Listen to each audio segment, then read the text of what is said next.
नमस्कार, one India Hindi में आपका स्वागत है। मैं हूं शिखा थोरिया। सुप्रीम कोर्ट की तरफ से केंद्र सरकार को फटकार लगाई गई है।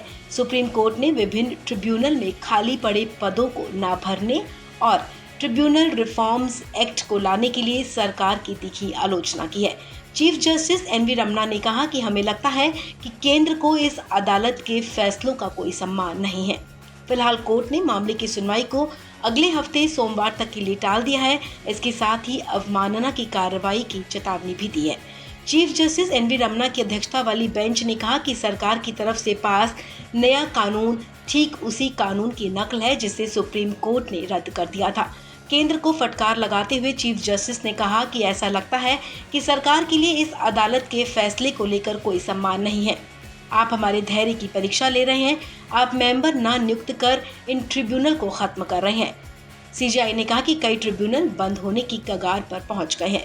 अब सुप्रीम कोर्ट ने केंद्र को ट्रिब्यूनल में नियुक्ति के लिए 1 हफ्ते का समय दिया है और कहा है कि हमें उम्मीद है कि केंद्र नियुक्तियों के आदेश जारी करेगी। सुप्रीम कोर्ट ने कहा कि अगर केंद्र ने नियुक्तियां नहीं की तो अदालत आदेश जारी करेगी। सीजेआई ने कहा कि हमें बताइए कि कितनी नियुक्तियां हुई। हमारे पास 3 ही विकल्प हैं।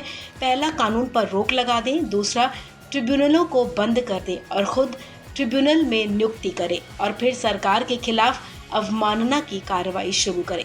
Chief justice NV. रमन्ना ने कहा कि हम जजों की नियुक्ति के मामले पर आपने जिस तरह से कदम उठाए उसकी सराहना करते हैं, लेकिन ट्रिब्यूनल के लिए एक सदस्य की नियुक्ति के लिए इतनी देरी का कारण क्या है, ये समझ से परे है। इस खबर में फिलहाल इतना ही। तमाम अपडेट्स के लिए आप बने रहिए वन इंडिया हिंदी के साथ।